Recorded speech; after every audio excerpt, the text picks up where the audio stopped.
사람은 이상하게도 자기에게 아주 꼭 필요한 말일수록 귀를 빨리 닫는 경우들이 있습니다. 그만해라, 멈춰라, 돌아가라. 나에게 꼭 필요한 일이지만 그것을 듣지 않고 귀를 닫는 이유는 내가 붙잡고 있는 것을 내려놓아야지 그 말이 들리기 때문에 그렇다는 것입니다.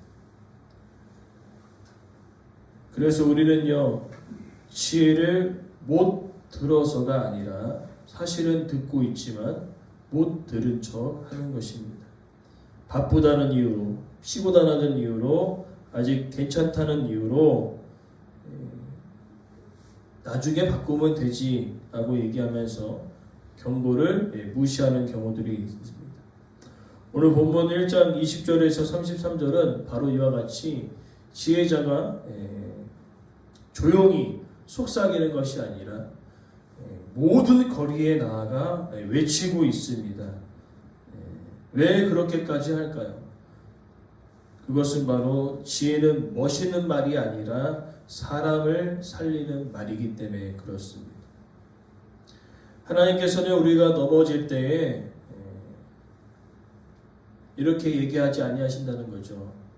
그러게 내가 말했잖아 하고 얘기하시는 분이 아니라 넘어지기 전에 먼저 붙잡으라고 말씀하시는 하나님이시라는 거죠. 그래서 설교 제목이 지혜자의 외침을 무시하지 말라는 것입니다. 그것을 다른 말로 좀 바꾸면요, 하나님이 보내시는 경고를 가볍게 넘기지 말라는 것입니다. 또 때로는 돌아오라는 초청을 미루지 말라는 것이고요. 더 나아가 지혜를 잔소리로 취급하지 말라고 이야기합니다. 왜냐하면요, 오늘 본문을 보니까요, 이 지혜자의 외침을 무시할 때에 결국에는요, 울면서 찾아오게 되어진다는 겁니다. 아, 그때 말을 좀 들을 걸, 그때 멈출 걸, 그때 돌아서야 되는데. 그러기에 오늘 본문의 메시지는요, 나중에 오기 전에 지금 들으라는 것이죠. 지금 돌아서라고 얘기합니다. 지금 살 길을 붙잡으라고 이야기하고 있습니다. 그래서 오늘 본문의 메시지를 통하여 무엇을 외치고 있고 또 그것에 대하여 우리는 어떻게 반응하며 살아가야 되는지 말씀 통해 함께 살펴보고자 합니다. 첫 번째로는요, 지혜는 지금도 우리를 부르고 있다는 것입니다. 20절부터 21절에 길거리와 광장과 시끄러운 길목과 성문 어귀와 성중,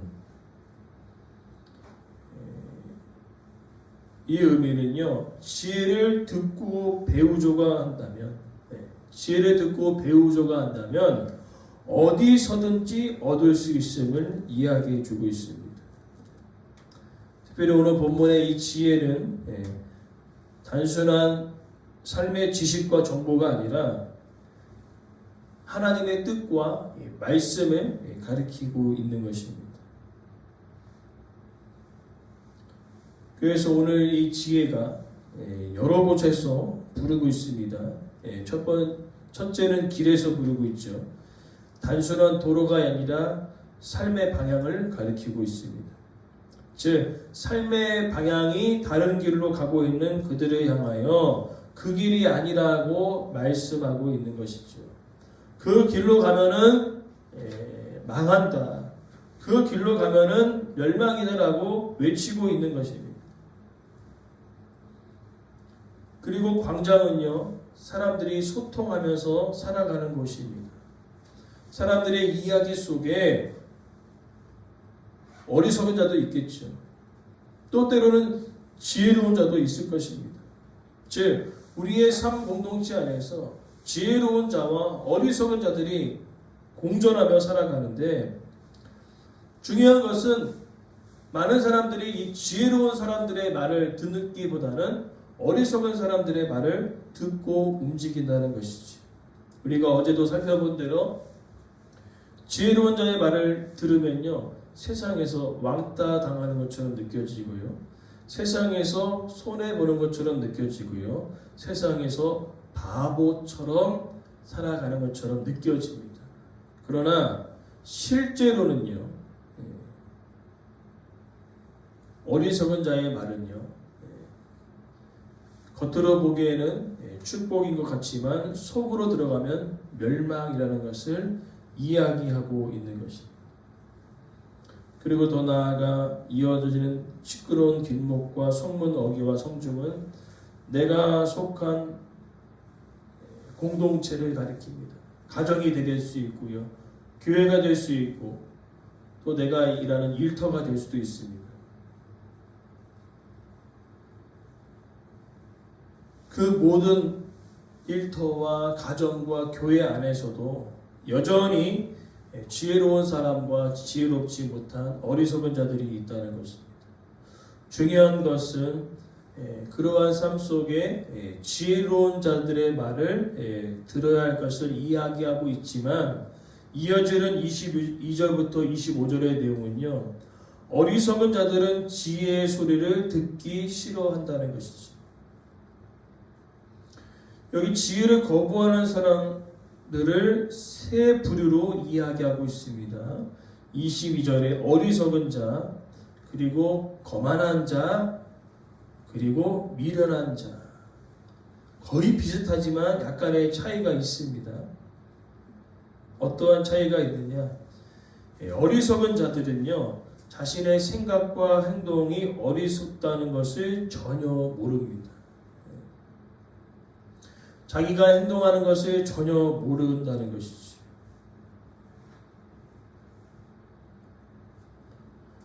그리고 이 어리석은 사람들은요, 하나님을 부인하며 살아가는 자라는 것이죠.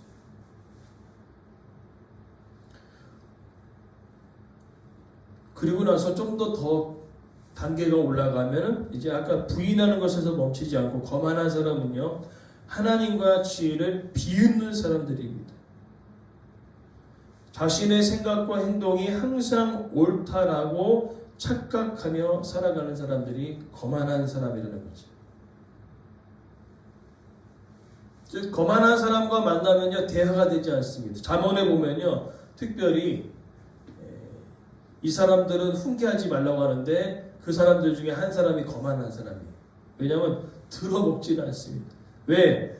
내 생각과 행동이 가장 옳기 때문에 다른 사람의 말을 전혀 듣지 않는다는 것이죠. 그리고 더 나아가 한 단계 더 올라가면 미련한 사람들이 있습니다. 이 사람은 지식을 미워합니다. 아예 하나님은 그 삶 가운데 없습니다. 즉 말씀을 배우고자 하는 마음이 전혀 없다는 것이죠.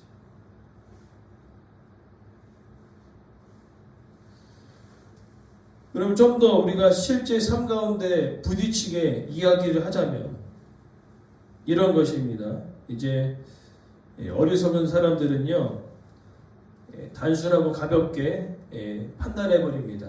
그래서 어떠한 충고가 있을 때에 괜찮겠지, 설마 나에게 어려움이 있을까? 라고 의도적으로 거부해 버리는 거죠. 우리 아이들을 키워보면 어떻습니까? 이렇게 의도적으로 거부할 때가 있습니다. 어저께 아주 이제 수요일 마치고 가면서 아이들에게 막 집안을 아주 그냥 초토화시켜놨더라고요. 그래서 제가 가기 전에 예배 끝나고 가면은 정리를 해놔라. 정리가 됐을까 안 됐을까? 안 되겠죠. 의도적으로 거부한 거죠. 어리석은 사람. 그래서 혼나는 거였어요. 오늘 우리도 마찬가지로 지혜로운 그 말들이 선포되어졌을 때 우리는 의도적으로 에이 괜찮겠지 하면서 뒤로 밀어버릴 때가 너무나 많습니다. 그리고 거만한 사람은요, 충고를 잔소리로 취급해버립니다. 잔소리로 취급하는 거죠. 아, 설교는 너무나 좋은데, 말씀은 좋은데 현실과는 다르다라는 것이죠. 그래서 하나님의 말씀이 생명이고 능력이지만 거만한 사람들에게는요, 그것이 항상 잔소리로 들려진다는 것이죠. 내 인생 가운데 필요 없다고 이야기한다는 것입니다. 그리고 미련한 사람은요, 옳은 줄 알지만 옳은 줄 압니다. 그러나 옳은 줄 알아도 싫어하는 겁니다. 맞는 말인데 싫어하는 거죠. 특별히 이 싫어한다는 그 의미는 뭐냐면요, 모른 척하고 바쁜 척하고 의도적으로 피해버린다는 것입니다. 이겁니다. 뭔가 이제 우리가 아이들에게 뭔가 이야기할 때 사춘기를 접어들게 되어지면은 도망가지 않습니까? 문을 닫아버리지 않습니까? 의도적으로 바쁘고 피해버린다는 것이죠. 그러한 사람들을 향하여 이제 이야기합니다. 오늘 본문에 23절에 돌이키라. 책망을 듣고 제발 돌이켜라 라고 이야기하고 있습니다. 돌아올 때 돌아와야 된다는 것이죠. 그러나 이 돌이킴은요, 쉽지 않습니다. 미련하고 어리석고 거만한 사람들에게는요, 이 돌이킴이 쉽지가 않아요. 왜? 내 생각이 항상 옳기 때문에, 또한 싫은 소리 하는 것을 피하기 때문에 그들이 돌이키기는 쉽지 않습니다. 그렇기 때문에 무엇이 필요하냐? 23절 이어지는 내용은 나의 영을 너희에게 부어주며 내 말을 너희에게 보이리라. 즉 성령의 기름 부으심의 은혜가 없으면요, 하나님의 말씀은요, 우리 인생 가운데 전혀 필요가 없습니다. 도움이 되지 않습니다. 하나님의 말씀은요. 그리고 의도적으로 피해버린다는 거죠. 하나님의 말씀이 생명이고 능력인데 늘 잔소리처럼 들려지는 것이죠. 그러하기 때문에 성령님이 우리 가운데 임하지 아니하신다면 말씀은 우리 인생 가운데 전혀 쓸모없는, 가치 없는 것이 되어 버릴 수밖에 없다라고 이야기하고 있습니다. 자, 그렇다면 하나님의 영이 임하여서 돌이키지 않는다면, 듣지 않는다면 어떤 일이 벌어집니까? 이어지는 세 번째 내용은요, 지혜를 거절할 때, 재앙이 찾아올 때 도움을 얻지 못합니다. 26절부터 31절의 내용이 그러한 이야기라는 것이죠. 24절에 불렀으나 듣기 싫어했습니다. 손을 폈으나 돌아보는 자가 없었습니다. 그래서 결국에는요, 그죠? 재앙을 만납니다. 26절에 재앙을 만났습니다. 그때 지혜자가 웃고 비웃는다고 이야기하고 있죠. 여기 특별히 웃는다, 비운다는 그 의미는요, 실제로 조롱한다는 의미가 아닙니다. 문학적인 표현인데, 잠언에서 나타나는 문학적 표현인데 이런 뜻이죠. 심판이 확정되었다는 뜻입니다. 그래서 이 웃음은요, 고통을 즐기는 웃음보다는요, 끝까지 붙잡아서 돌이키기를 원하셨던 그 하나님이 손을 놓아버릴 수밖에 없는 하나님의 아픔을 이야기하고 있습니다. 돌아오라고 계속 손을 내밀었거든요. 그러나 이제는 더 이상 이제는 안 된다는 겁니다. 그래서 손을 놓아버리는 것이죠. 그래서 그 재앙이 어떻게 임합니까? 오늘 본문 27절에 보니까요, 광풍과 같이 폭풍과 같이 임하게 되어집니다. 갑작스럽게 광풍과 폭풍이 올물 통하여서 자신이 가지고 있었던 모든 것들을 실제로 놓아버리게 된다는 것입니다. 지금까지 쌓아왔던 인맥과 지금까지 쌓아왔던 그 모든 명예들이 한 방에 놓아버려지게 됐다는 것입니다. 즉 하나님의 말씀을 붙들어야 할 그 삶 가운데 하나님의 말씀이 아닌 다른 것을 붙들었던 그들이 이제 재앙을 만나게 되어지니 그것을 놓아버리게 되었습니다.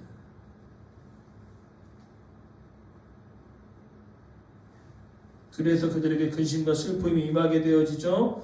그때에 이제 정신 차린 것입니다. 28절 말씀. 부르짖습니다. 와, 끝났구나 이제. 부르짖습니다. 그러나 어떻게 얘기합니까? 대답하지 않겠다고 얘기합니다. 찾았으나 만나지 않겠다고 이야기합니다. 무엇입니까? 이미 그들에게 수많은 경고의 메시지가 있었습니다. 그러나 그들이 돌이키지 않았다는 거죠. 즉 하나님은요 단순히 한 방에 그냥 심판하시는 분이 절대 아니시죠. 악인의 죽음도 슬퍼하시는 하나님의 마음을 오늘 우리가 깊이 묵상해야 되는 거죠. 지금 이제는 끝난 거예요. 심판이 임했을 때는요 끝났습니다. 불러도 의미가 없어요. 제가 지난번에 주일에 설교했던 것처럼 권고의 메시지가 계속 선포되는데 민지는 이 눈치가 있어요. 야, 이거 경고의 메시지 듣지 않으면 아빠한테 맞겠구나. 제가 어렸을 때 그렇게 눈치가 없었거든요. 동생은 눈치가 있었어요. 그래서 저한테 항상 얘기해요. 형, 이제 그만 멈춰야 돼. 아빠한테 맞을 것 같아. 그러나 제 눈치가 없었어요. 그 눈치 없는 것을 민서가 닮아갖고 경고의 메시지 이제 매맞는 그 찰나에도 불구하고 전혀 돌이키지 않습니다. 그럼 어떻게 되죠? 매맞는 거죠. 오늘 본문의 메시지도 얼마나 많이 하나님께서 손을 내밀어 주셨습니까? 그러나 이제는 심판의 때는요 불러도 찾아도 도움을 줄 수 없습니다. 그들이 당해야지만이 깨닫는 거예요. 아, 정말 돌이켰어야 되는데 내가 하나님의 말씀을 붙잡아야 했을 텐데 그것을 그들이 깨닫게 되어지는 거죠. 그러니까 심판은요 멸망이 아니라 심판은 회개의 기회라는 거죠. 오늘 이 미련하고 어리석고 거만한 사람들에게는요 이 광풍의 재앙이 그들에게 심판이 아니라 돌이킬 수 있는 마지막 기회가 되어진다는 것입니다. 자, 그러나 어떻게 되어집니까? 그들은요 재앙을 만났는데 좀 돌이켜야 되는데 29절 지식을 미워하고 여호와 경외하기를 즐거워하지 않습니다. 30절에 교훈을 받지 않습니다. 책망을 업신여깁니다. 대단한 사람들입니다. 지금 심판이 왔고 매맞고 있는데 왜 그들이 경고를 무시하고 있었을까요? 바로 이 이유입니다. 금방 지나가겠지. 이 심판이 금방 지나가겠지. 그러나 그 심판은 그냥 지나가지 않습니다.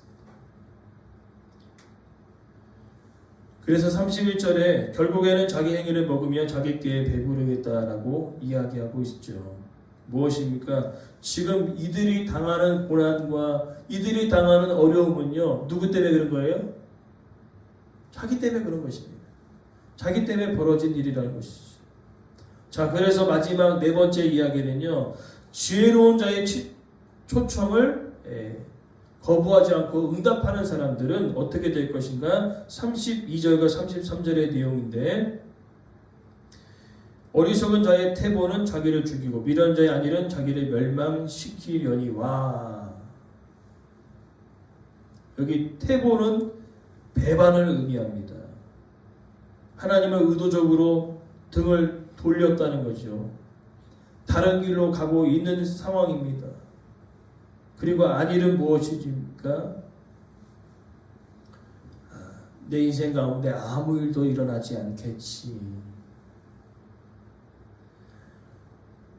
그리고 이 안일은요 하나님 없는 평안함을 가리킵니다. 하나님이 없어도 나는 평안해. 그러나 이것은 거짓된 안정이었다는 것입니다. 즉 현재는 평안해 보여도 결국엔 자기를 멸망시킬 수밖에 없다는 것이죠.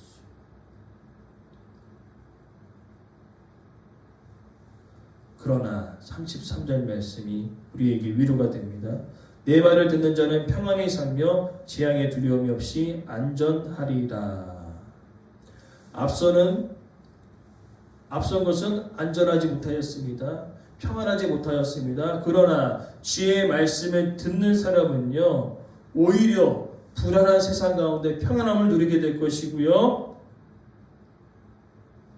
재앙이 임하였으나 두려워하지 않게 되어지는 것입니다. 왜냐하면 그 재앙의 순간에 하나님이 함께하고 계시기 때문에 그렇다는 것이죠. 그러기에 오늘 본문의 메시지는 확실합니다.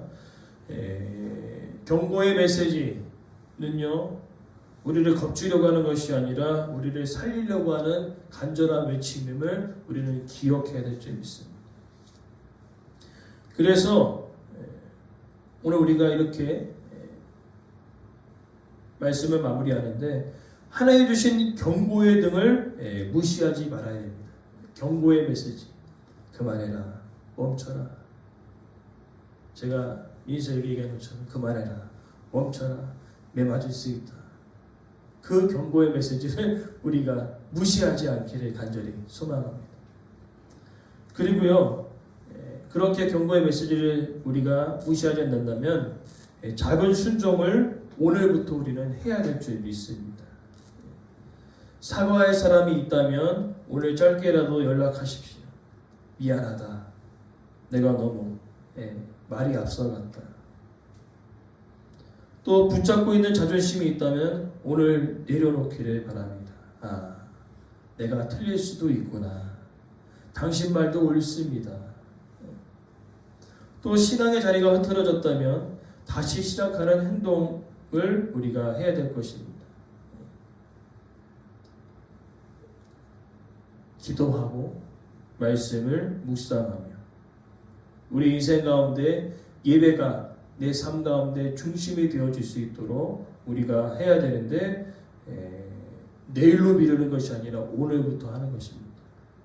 오늘 우리의 작은 순종이 모여서요, 우리의 인생의 길을, 인생의 방향을 바꿔낼 줄 믿습니다. 그러나 그 일들은 우리가 안 돼요.